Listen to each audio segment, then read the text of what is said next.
Good morning. How's everybody this morning? Good. So we're actually going to be doing a couple of experiments live during this event. So we're actually going to be starting a Facebook campaign at 9:05. At 9:05. And it's going to be running during this event. It will end right at 11 o'clock today. So I need a volunteer, someone in the audience who has Facebook, a personal Facebook account, and they have their smartphone with them where they can access it. Go ahead and pull up your phone, pull up Facebook on your phone. And I don't know if any of you recall seeing this. We ran this, I believe, last week, whatever day the 25th was, where we talked about we'd be giving away a Facebook campaign and strategy. And so that's what this is. We reached out to someone over the weekend and we scheduled a campaign for them to start running at 9:05. And that's going to run during this thing. So we're going to actually monitor in real time what's actually happening with that campaign throughout the event today. So if you could, what's your name? Marcia. If you could go ahead and open up your Facebook app. And what I'd like for you to do is type in at the top in the search box, Jameson. That's Jameson. Space. Miller.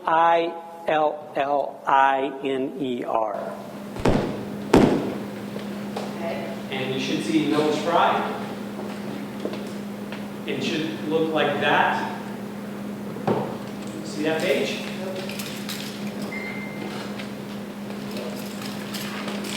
You got it? You got it? Great. How many?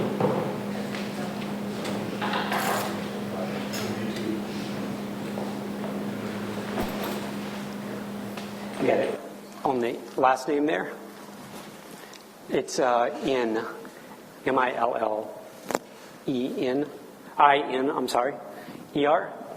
How many likes, Brent, you already got it pulled up. How many likes? 292. So what I want you to do is make note of that, at least mentally. Make note of that number, 292, number of likes that he has right now. And I believe Jameson's here today. Jameson, right back here in the back. So during the event today, hopefully, if we did things correctly, this number will go up during the event. So we want to talk about, and you can see here, I took this screenshot this morning, 292. It was a little before 8 o'clock this morning when I took this. We want to talk about strategies and tactics today with regard to social media. The difference between strategies and tactics. Strategies, when you have a strategy in place, it is scalable. So strategy, when you have a strategy, it is scalable. A tactic is a tangible component or a piece. And so when you understand the core strategies, the core components that we're going to be talking about today, you'll be able to take those strategies and apply them to any form of media. So whether it's traditional media or social media, you'll be able to take and apply these strategies that we're going to teach you today across the board.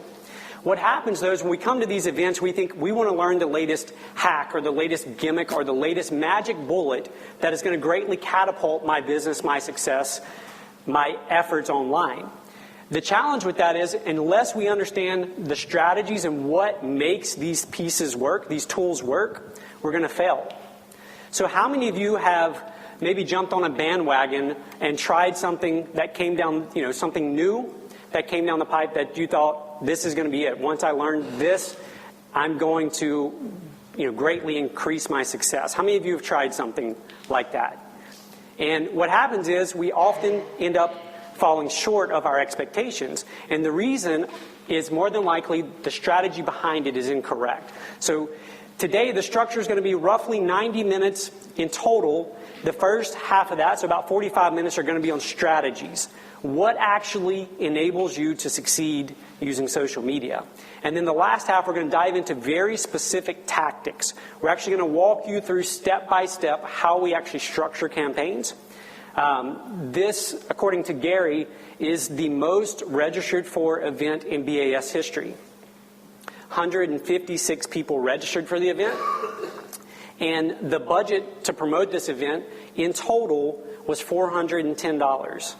Now, compared to some of the other events you may have been to, The budget on some of those has been multiple $1,000s with big name speakers, etc.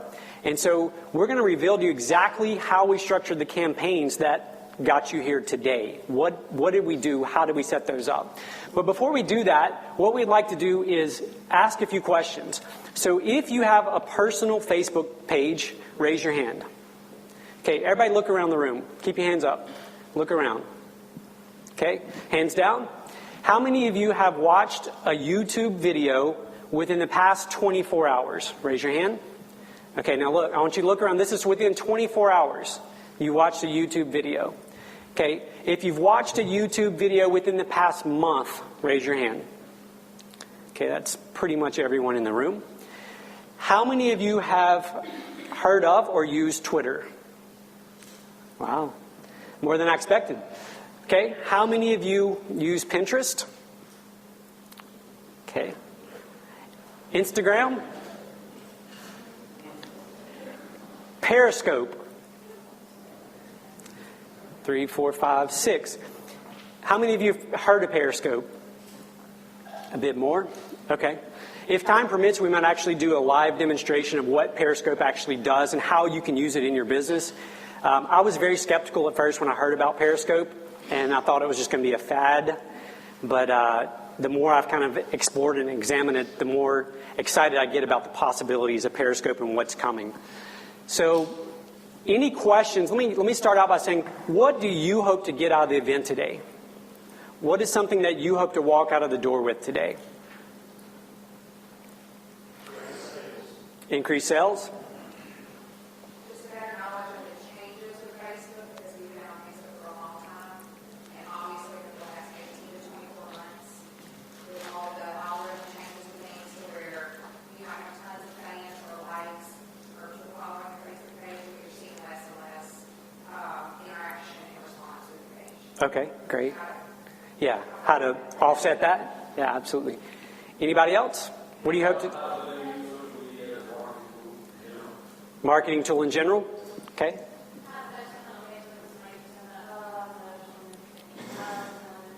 How to prevent from being ignored, maybe?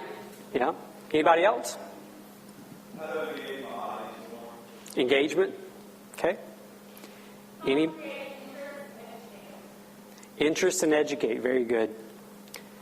All right, so before we dive into answering those, and that's our goal today, we want you to walk out of this door not only with the strategy, but with the specific steps you can take to hopefully do what you're here to figure out how to do. So whether that's increase sales, increase engagement, prevent from being ignored in the vast, complicated, complex world of social media, we hope to be able to answer those questions for you today. And at the end of this, we're going to try to allocate about 20 minutes just for Q&A.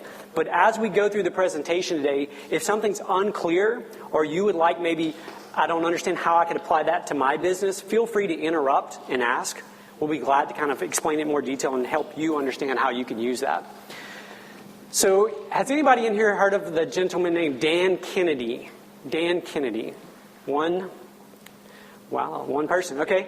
So Dan Kennedy is a direct marketing, quote-unquote, guru. He's also known as the Millionaire Maker. And that's not a title that he gave himself. That's a title that his clients gave him. He has to date 132 clients who directly say, I'm a millionaire today because of what Dan Kennedy has taught me. Now, Dan Kennedy's approach to business and approach to marketing is that you should always have a clear and compelling offer when you broadcast something to your prospective audience. And so Dan Kennedy says the number one sin in business is saying, but my business is different. Think about that for a second. As you're sitting here today, as you've been to other seminars, other events, you sit there and they say something and it sounds good, but immediately the thought goes through your mind, yeah, but my business is different. Or yeah, but my organization is different. How would that apply to me? I don't see how that would apply to me. Or yeah, but they've got huge ad budgets. We've got a really small budget. Or the list goes on and on. So today, what I want you to do, I want you to be cognizant of this phrase when it comes up in your mind. Yeah, but they don't know my story. Yeah, but my business is different or my organization is different. And we want to avoid that. Make note of that when it occurs, and let's avoid that in our heads today. The framework of what we're going to be working off of today is what we call the marketing triangle. And this is kind of like a home base to return to. So as we move through the seminar today, this will continue throughout. And we're going to break the hacks, the 12 hacks that we're going to share with you today, into each of these segments. Now, what happens most often when people go to place media? What happens most of the time is the sales rep comes by from the radio station, from the television station, from the town talk, wherever it may be, and they say, boy, have we got a great deal for you today. 2 for 1. How many of you have heard that pitch before? Yeah. And so then what we do is we say, okay, great. I've got the media figured out, right? I know I'm going to do something in the town talk or television, wherever it may be. Now let me figure out the message and let them broadcast it out to the market. And what we're going to tell you today is that approach is completely wrong. And it's the reason that you're probably not getting the results that you want out of your ads. And the reason is simple. You've got to start first and foremost with your market and understanding your market. And so let's look around this room and let's talk about who's in the seats today and why you're here. So when William and I were putting together the campaign to promote this event, we understood the market. How do we understand the market? Because we both have been to just about every single BAS event they've ever done. We've been in the seats. We know the struggles. We're both business owners. We know the struggles. We know the ever-changing environment. We know all of the things that you've got on your plate to deal with. So we understood the market really well. And so we started with that. That was where we started. We didn't start with, let's go run this ad or let's go do this. We started by understanding who was going to be here, what are the challenges, what are the struggles, what are you facing. Next, we crafted the message. Only once you clearly understand the market can you craft the message. Now what most people do is kind of the opposite. When the media comes by, they say, great, I'm on board, but I'm really busy right now. Can you craft the message for me and bring me back a proof or bring me back a sample and I'll approve it? What's the problem with that? Yeah. It's not the market. They're not your market, right? Their market is their market. You're their market. That's why they came and knocked on your door and sold you the ads. But they don't understand your market the way you do. And then the final step would be media. So I mentioned the name Dan Kennedy earlier. He says that the most effective advertising that you will ever do is the advertising that gets you as directly as possible in front of your prospective audience. And today, through the power of social media, you have access like never before to directly target people and specifically speak to people like never before in history. An example of that would be, for example, on Facebook. Did you know that we could run an ad that specifically targeted people with iPhones? So we could run an ad that said, in the graphic or in the video that said, hey, I know you're watching this or I know you're viewing this on an iPhone. Did you know that you could run ads from right here on Facebook that just target people who work at Clico? So if you wanted to run a campaign that says, we understand y'all got some changes going on at Clico, here's how we could help. We're going to show you exactly how to do that today. So as we go through this today, you're going to see this triangle, the marketing triangle, repeat over and over again as we go through this. And what I want you to remember as we go through this, that the market, your market, is the most important component. So we're going to spend some time initially helping you understand and identify your market. How many of you, just out of curiosity, how many of you have heard of creating an avatar for your business? A few hands? Okay, so William's going to kick us off by walking us through how to create an avatar. And he's going to go into detail about why that is important and why it's the foundation for everything else we're going to do today. All right, so we saw a few hands raised on creating an avatar. Really, avatar is just a fancy name of creating your customer. So I'm sure everybody in here who is in BAS and been with a coach has been told, oh, you have to know your customer, you have to know your customer. So who has done an exercise to find out who your customer is? Whether it's just simple, you wrote it down, or you actually pulled some real data? All right, good. So I know you've heard it before, but what we're going to talk about today with creating the avatar is completely different from anything you've done. And the reason is twofold. One, in the past when you created your ideal customer, I bet you chose who was already buying from your business, whether you liked them or not. And so what I'm going to do today is show you a way to target people that you want to serve. So if you want to serve only nice people, you can do that. If you like dealing with hard-nosed business people, you can do that. The second thing we're going to do today is show you how to actually use that information. So I know before I got into social media and Facebook advertising, I had done that drill. I probably did that drill like 5 times, and I was like, I'm never doing this again because I don't ever use it. I mean, I put all this effort in. I find out, my customer's 35 to 45, and I never do anything with it. Today we're going to show you exactly what to do with it. So I want you right now to go ahead and close your eyes. All right, everybody's eyes are closed. Don't worry, we're not about to do anything weird or come by and hit you or anything. But I want you to just start imagining your ideal customer. Like one person, like the person that walks in the door, the person that gives you a call. Some of you may have an actual person in mind. Think of that person. What's their name? Like, are they male or female? If you don't have that person in mind, make up somebody. Who would you want to serve? Who would be your ideal customer? All right, so you have that person in your head. Now, I want you to look on your worksheet. You can open your eyes. I want you to look on your worksheet, and hopefully everybody has a pen, because I really need y'all to fill this out, because we're going to show you exactly how to use this information. But just under demographics, I just want you to start filling out that first part. Are they male or female? Again, this is ideal. And if you don't know exactly, it doesn't have to be exact. Just, I'm sure you know if they're middle age, older, younger. Go ahead and put their age range. How much money do they make a year? Then are they married, divorced, single? Some of y'all know the specific answer for that. Some of y'all may serve everybody, so leave it blank. Again, we're not splitting hairs here, but how many kids do they have? Think about when they come in, when you talk to them, how many kids do they have? How old are their kids?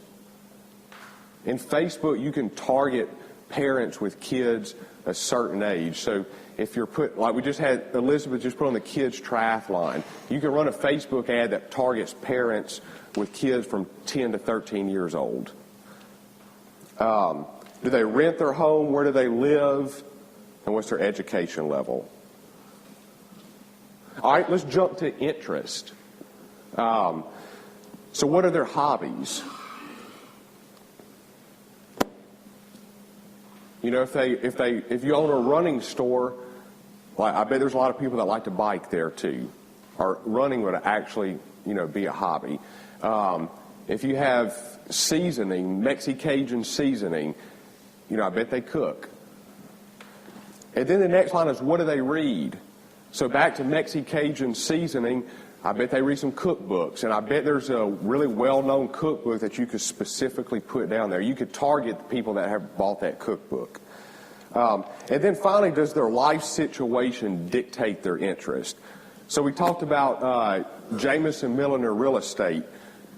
He's selling new houses, so he needs to target people that have just moved. If you just moved to Alexandria, you probably need a house or somewhere to live. And then finally, let's go to their behavior. So what else do they buy? So we have Lindsay Torbett in the room. He's put together, hundreds of $1 million of deals. That means you need to have a lot of money. And people that have a lot of money have expensive hobbies like flying airplanes. So Lindsay's some of his potential clients probably on an airplane.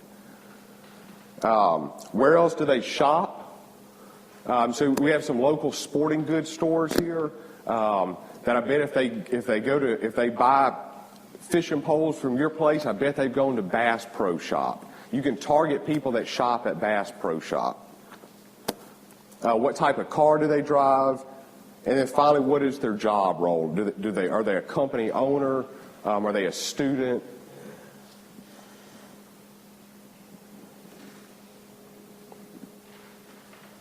All right, so we're going to come back to that later. Just hold on to that. Wayne is going to get into how you can look at who your competitors are targeting a little more. All right, so let me ask you a question.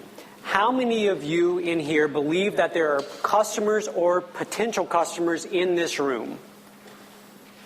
Okay, keep your hands up. If you think there's potential customer, there are customers for your business organization in this room, keep your hands up. Okay, everybody look around. Pretty much everyone in the room. All right, hands down. How many of you in this room are friends with Spirits Food and Friends on Facebook? And Lee's down here in the front row. Okay, keep your hands up. How many of you have eaten at Spirits? Okay, that's pretty much everybody in the room. All right, so Lee, sorry, we're gonna dive into who likes you on Facebook, who likes Spirit on Facebook, and we're gonna use Spirits as an example because it is the most popular local-owned restaurant in town. Sorry, Gary, I know you are involved, but everyone's eating at Spirits. So this is called social graph search, and everyone has access to it. If you have a Facebook account, you can do this. But most people don't know that they can do this. So at the very top of Facebook, you've got the search box. And most of the time when you use this, what do you use it for? Find somebody, right? You just search for friends, or maybe you're looking for a particular post that you saw you want to find again. But if you were to type in interests liked by people who like,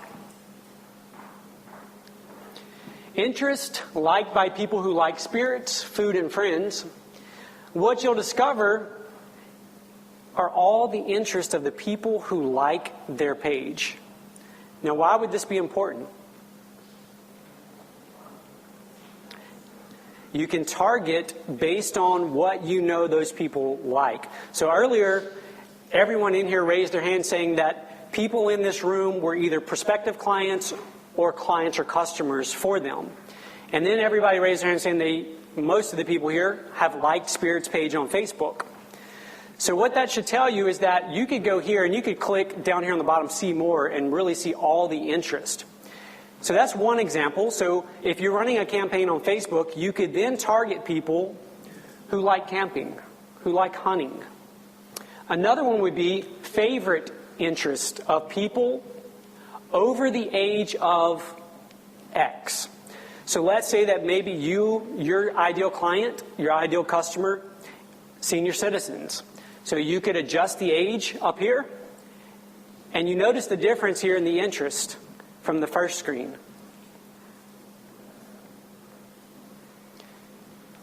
What about this one? People who like Spirits and work at Clico. You remember a few years back, everyone was freaking out because they were saying Google knows everything about you. Well, I hate to break the bad news, but Facebook knows far more about you than Google does.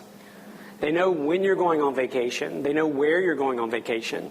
Yeah, go ahead. What about information, say, for example, you work with only your business, this was internet? Yes. If you have a set private known, Right. if it would not. Right, correct. Yeah. Most people, though, don't adjust their privacy settings like you're talking about. So, movies liked by people who like. There's several others. I listed some on the sheet there that you can get into. It's really a great way, though, to further dive into understanding your market and understanding their likes and interests. And we're going to come back to that when we dive into the specific tactics on how to build out your campaign. Hack 3 is the 3-step marketing formula. We use this structure every time we write an ad, every time we do a campaign. And what's interesting, to briefly kind of fill you in on how William and I came together in terms of putting this on, William had been working with completely different industries, completely different markets all across the country doing online campaigns. I had been doing the same thing with some private clients for myself. What was amazing when we began talking was the similarities between what we were doing and the results we were getting. And this is one of the similarities, right? So this is one of the things that we were both doing. We'd never necessarily formalized it, but we were both doing this exact thing. So the 3-step marketing formula is tell people what you've got.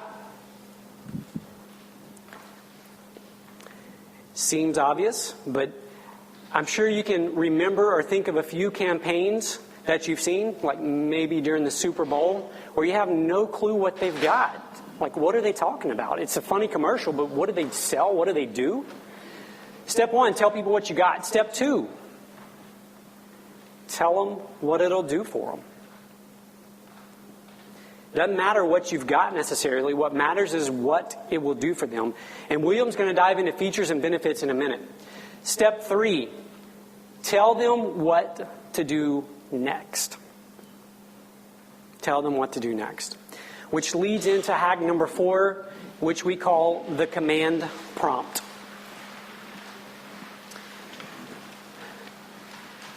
How many of you watch QVC or HSN? Few people. I'll admit, I actually watch it. I love watching their closing techniques and the way they get people to call. So this Sunday on In the Kitchen with Dave, yes, I watch it enough to know the name of the shows. This Sunday on In the Kitchen with Dave, they had a pressure cooker. It was on sale for $67, regular $105, I believe. In a 24-hour period, I think it was the today's special value. In a 24-hour period, they sold over 100,000 pressure cookers at $67. In the time that I was watching In the Kitchen with Dave, they sold 31,000 within that couple-hour window. 31,000. They are brilliant at using what we would call command prompts. Pick up the phone now. Call. Order now. Stop by today. Sign up now. So in our campaigns that you may have seen on Facebook, we were very clear and we gave what we would call command prompts. Grab your free ticket at. Seating is limited. Grab your ticket at. Now, oftentimes you would, when you're writing this, you would think, well, I already put grab your ticket up here. There's no need to repeat it. But you have to envision that the person reading your ad is extremely lazy. They're not going to scroll back up. Okay, so you've got to make it so easy and so convenient for them that it's easy for them to take the next step. So who in here right now has a business or an organization Facebook page with fewer than 500 likes? Okay, and what's yours? 475. And what's the name? Okay, what I need you to do, everybody in the room, if you have a smartphone with Facebook, pull out your smartphone and open up Facebook.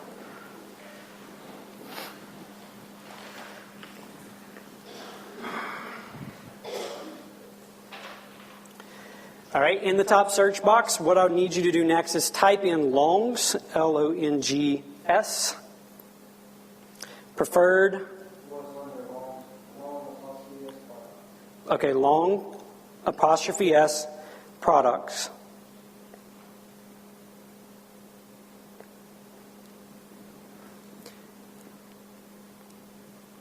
You're at 503, does that sound right?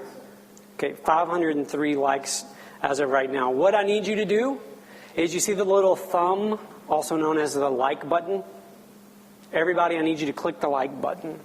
Go ahead and click that on Long's Preferred Products.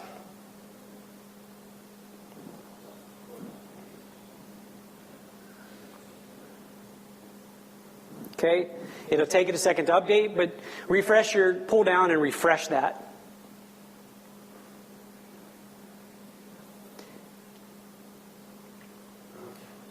How many likes does he have now? Okay? It's going to keep updating as people have submitted that at different times. So what I just did was I gave you a command prompt. I told you specifically what to do.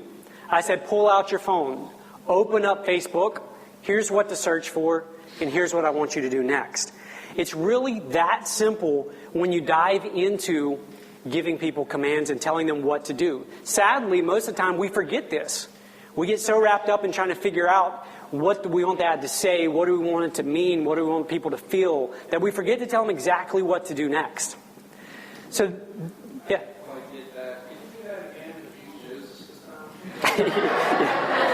Absolutely. Yeah.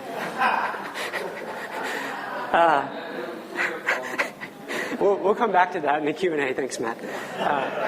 So the next part we want to dive into is the headline and the headline formula. And William's going to walk you through the importance of. So now we understand the market, right? We understand the market. Now we're moving into the message. What do we want them to do? How do we want them to act? And headlines are a very important part of that.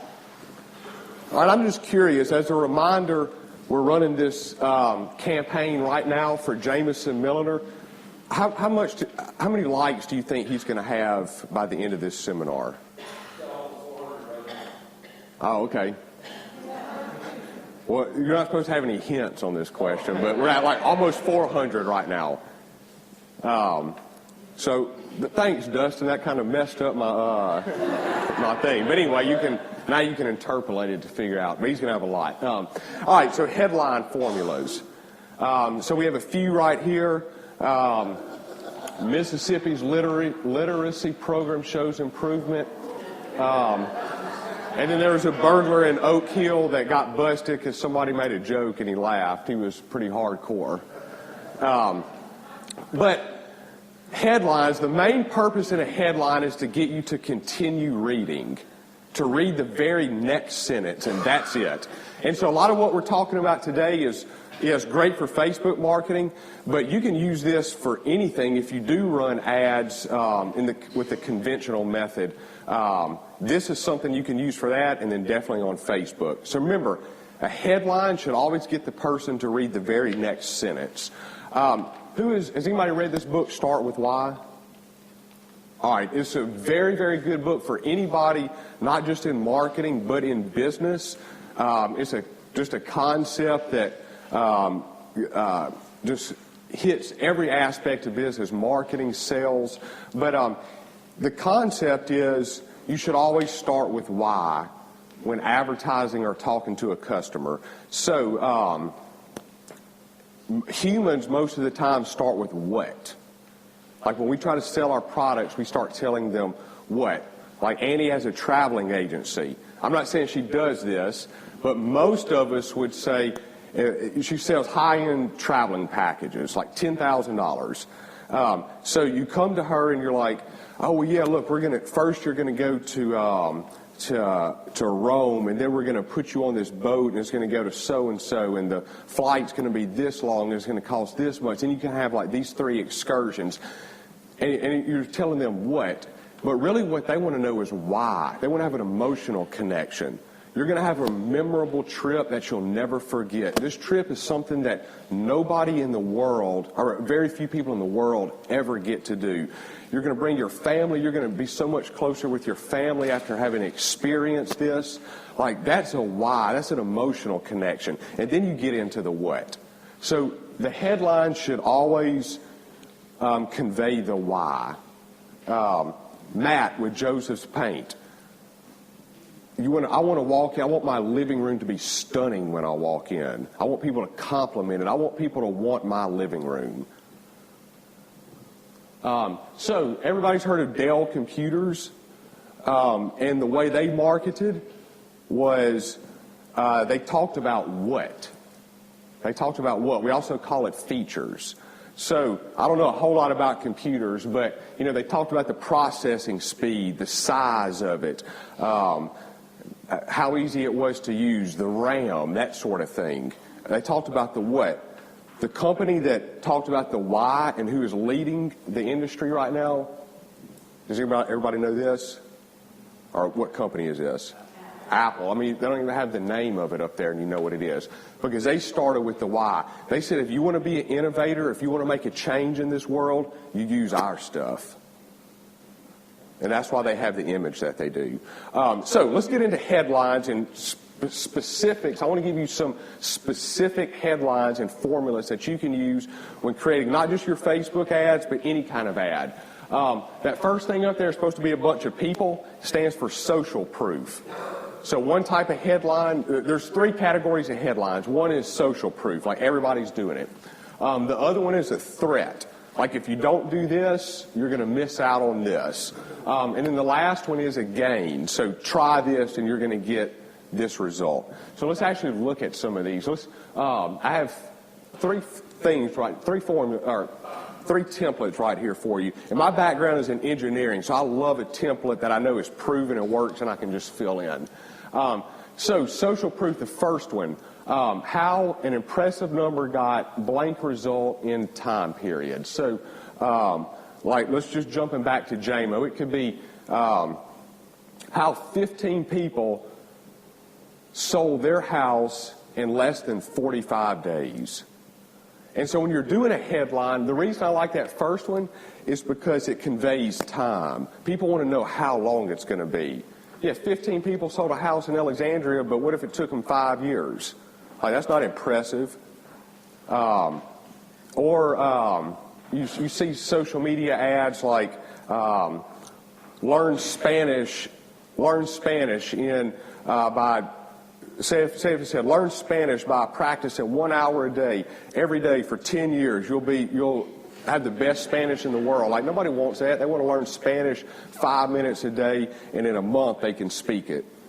So you got to convey time. Another one is, let's see, how desired result like world-class example. So I really like this one. So it's, is Stacy McMickens in the room? Oh, okay. All right, so Stacy, will you tell us a little bit about your new business?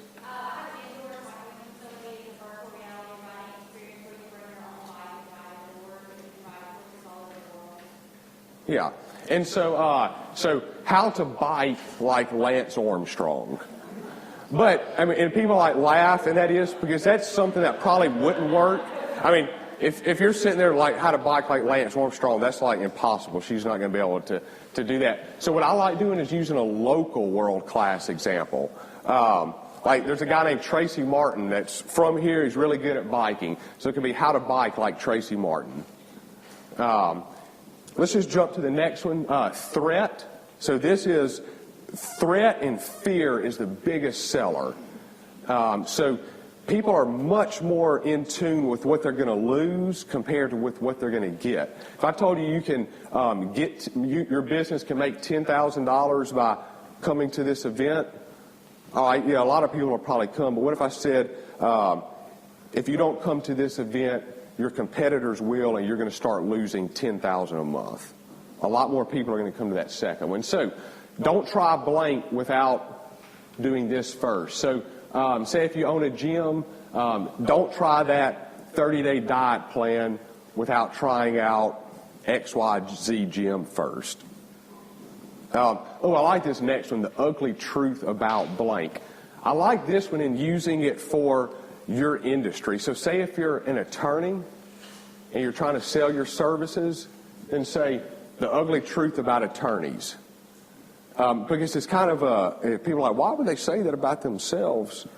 But then it provokes them to go and read it. And then when you get in there, I'm not going to get too much in this right now, but if you were writing an article or an ad, you can say, most attorneys, they're just out for money. They don't really care about you, but I'm different. Last one is the gain. I'm a positive, optimistic person, so I tend to use this one a lot just because it's my voice and it's me. So whatever you're trying to get them, so if you're a car salesman, where the fastest cars are and how to get it. You don't have to be a world-class cyclist to come by what's the name of it? Fixed Cycling. So that's headlines and kind of how to put them together. But if you didn't listen to anything I just said or you dozed off, I've been in these before, so it's understandable. Sometimes you do doze off. I just want you to remember WIIIFM. What's in it for me? People don't care about that you have a 20,000 or 50,000 square foot facility with the latest treadmills and the latest equipment and the best trainers in the world. Like, what's in it for them? What are they going to get out of it? People don't care that you've been in business for 30 years. If their AC is broke on the weekend, they want to know that you're going to get there and you're going to fix it fast. They could care, and it's going to be fixed right. And you know what? They'll probably even pay a premium for that. And that's price strategy. That's like a whole other one of these seminars. But tell the person the why, they're going to buy, and they're going to pay more for it. Let's see, I believe Wayne is, oh no, I'm going to be here a little bit longer. We're going to go into images and video matter. So this is hack number 6. And I'm going to talk about the specific type of images and videos you should be putting in your Facebook ads. Let's look at this ad right here. Let's see, it's a little bit blurry, but that's all right. You can kind of get the general gist. But this is an ad I did for somebody I'm working with. You may have heard of her, Fit Paleo Mom. And I want you to focus on the image here. And the image uses a real person. So I think that's the first blank on your handout. Use real people as opposed to objects, as opposed to food. I always like to test things out when I run ads, even though I know it's not going to work as well, just to see what happens. Maybe Facebook always changes, so we like to test different things to make sure we're up to the latest. So for this same ad, I just ran a picture of food with no people in it, and this ad performed 3 times better than the one with just food. Same sales copy, same everything, and this was much better. So you want to use real people, and you want to use real people that they can identify with. So this right here, the copy says, want paleo recipes your whole family will enjoy? And so we have like the mother and the dad helping out. It's like an ideal situation. The kitchen's clean. The husband's actually helping. Like, wouldn't you want that to be your family? And I say that joking, but I am serious about pushing the limit a little bit. So what I mean is, if you're going to advertise something to people to lose weight, you're not going to say you want to advertise to somebody that wants to lose 20 pounds. You're not going to have a fitness model up there saying, I lost 20 pounds doing this. Because like nobody can identify with that. But I keep on thinking that's like the drums for like some joke I'm about to say or something. So you want to say, you want to show a person that's like relatable to them. That's not a fitness model, but maybe has already lost the 20 pounds. All right, then the next one here. So I say to identify with, there's one exception. When you're marketing to guys, you want to use a girl. And I'm not talking about like sex sales or anything like that, but guys, for whatever reason, are more likely to click on girls. So here's an ad I did for a company I have that develops training products for gym owners. And training products like how to grow your business as a gym. And the market we're going after is 95% guys. So we just got this girl up here, and they did much better than, again, we compared it to an object and we compared it to a guy. This right here is my first Facebook ad I ever did. And I'm embarrassed that I did this because it's not authentic. Like, you look at that, I mean, that right there is a problem in marketing today. And especially in the fitness industry. They have like, 30-day, lose 30 pounds with this pill and and still keep eating what you're eating. And so that image right there, that's not real people, like you can't identify with them. And I will say, the person, I had hired somebody to do our Facebook ads to start, and Wayne and I both had this similar experience. We hired people to do it. And we just started looking at it, like, man, this message is not me, this is not who I am. So we started doing it, and these were like leaders in the country. We just started outperforming them by doing our own stuff. So the message here is to use authentic pictures. Real quick, you can get authentic pictures by taking pictures yourself with an iPhone. You can hire a photographer to just come hang out at your business for a day, like at Spirit. Just hire somebody 3 hours to come take pictures. You don't overthink it. Don't get set up or anything. Another thing you can do is get stock images, like at iStock or Flickr. You do have to pay for them, and some of them do look like this, but a lot of them look real and they look authentic.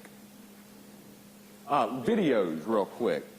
When you're doing a video ads are a newer thing to Facebook, and they're far outperforming just the images that I showed you.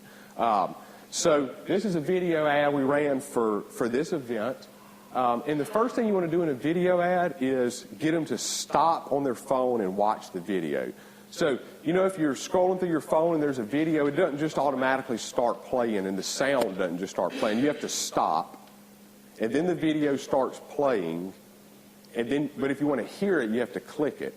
So Wayne talked about giving them a prompt on this video. First, I got you to stop. I started waving at the camera. So if you're scrolling through, somebody's waving at the camera, you're going to stop as opposed to if I'm just sitting there like this. Then I had a sign that said, click here, click here, click here. So it got you to click there. So something to start with the video that's going to make him stop. Another one we did with Gary, some of y'all may have saw, he got up there and started talking, and I came and pushed him out of the way, and I started talking. So if somebody sees that video on Facebook, Gary getting pushed, they're going to stop. The next one, a few little symbols and words I just put here. That first one, does anybody know what that is? Yeah, the Nike check, so just do it. Again, don't overthink this. Every video we did to sell out this event was shot with an iPhone. We didn't have a microphone. We just shot it with an iPhone. So just get out there and do it. You don't need to have any professional people do it. Just get out there and do it. Hold the phone sideways, so like when you're video and do like this, don't do like this. And then uncomfortable, so push your comfort level. I didn't feel comfortable at all waving at the camera, and I felt like an idiot doing that. But it got us to sell this event out. So push limit a little bit. It's okay to feel comfortable. Next up, a lot of you may have hit boost on a post before. It's like the simplest thing you can do, but Wayne's going to tell you why not to do it. Thank you. All right. If we could I get everybody to stand up, please?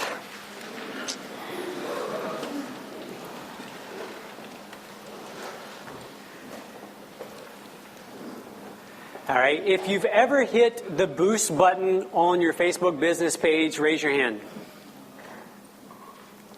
All right. Facebook makes it really easy to click that button. Why do they make it easy to click that button? They can make money. What do you think the problem with clicking the boost button is? Everybody clicks it? Yep. What else? Exactly. You're at Facebook's mercy to put your ad out there and target who they think's best. So when you click the boost button, these are the options that you get. You can target people who like your page, people who like your page and their friends, and people you choose through targeting. Of the people who have clicked the boost button, how many of you have actually clicked on people you choose through targeting? Few people? Very good. Now, what we're going to show you next, I'm going to walk you through something called the Power Editor. How many of you are familiar with the Power Editor? Anybody? Okay, great. Everybody's on the same playing field then. So the Power Editor is a tool that Facebook has put out that very few people know about, as evidenced by the fact that no one raised their hands. And it is, as the name says, it is the most powerful way you can run Facebook ads. So all of the ads for this event, the campaign that we're running right now for Jameson's real estate page, all set up through Power Editor. And the beauty of Power Editor is once you set it up one time, one particular type of campaign, you can just click duplicate and then go in and adjust and edit and tweak, and literally in a few minutes. So the campaign, for example, that we're running right now for Jameson's page, it took me maybe 15 minutes to set that up using Power Editor. maybe 15 minutes. And we're going to take a look at that in a minute. So I had you stand for no reason other than you need to stretch. And it's a great example of the command prompt. There you go. It also brings up something called social proof, which we're not really going to dive into today. But social proof simply says that no one wants to be the odd person out, right? So social proof, people look around to see what everybody else is doing to validate whether they do something or don't do something. It's a very, very powerful element that can be incorporated into your marketing. Okay, so this is what it looks like when you click Boost. So you're very limited to the options that you have. Next, I'm going to walk you through how to use Power Editor to do the exact same thing with this ad. So normally, this is a post on our Facebook page. So if I were going to boost this post, instead of clicking the Boost button, here's what I would do. When you're in your Facebook ad account, you see this button right here under Ads Manager called Power Editor. You're going to click on that button. Yeah, that's under your ad account. It's going to be on the left-hand column when you go to your Facebook ad. And it's right there. Click on Power Editor. Okay, so if you're currently running campaigns through the Facebook Ad Manager, what you want to do at the very top is click on Download to Power Editor. Now, one quick caveat. To run Power Editor, you have to be using Google Chrome browser on your internet. So you can't use Firefox, you can't use Safari, nor Internet Explorer. You have to use Google Chrome. I don't know why, but that's the way it works. So if you're running stuff currently, you would click Download on the top, and what that would do is that would pull all of your other campaigns, all of your other ads into the Power Editor. The next thing you're going to do is click Create Campaign, top left. And again, what I'm doing is I'm showing you how instead of clicking the Boost button, how to do this through Power Editor and why. So when you click Create Campaign, the first thing that's going to happen, and I apologize, it's a little fuzzy, but you're going to get this box that pops up, and it's going to say either use an existing campaign or create a new. In this case, we're creating a new campaign, and I just called it Sample Campaign. And then buying type will take place right below that. You're going to leave that alone. Don't touch that. And then below that, this is the most important part. Objective. What do you want this campaign to do? So remember, under Boost Post, we have no options. I mean, we can narrow down the audience a little bit. But here, we can choose what's the objective of this campaign. So we could drive people to a website. So that's the very top one, clicks to a website. Product catalog sales is the next one. So if you wanted to drive people to purchase a specific product, you'd click on that one. The next one down is website conversions. So that could be people opting in for a newsletter. That could be people purchasing a product as well. That could be people, another example of a conversion would be what? Signing up for a seminar, exactly. And at the end, I'm going to show you, at the very end of today, I'm going to show you exactly our campaigns that we ran for this event.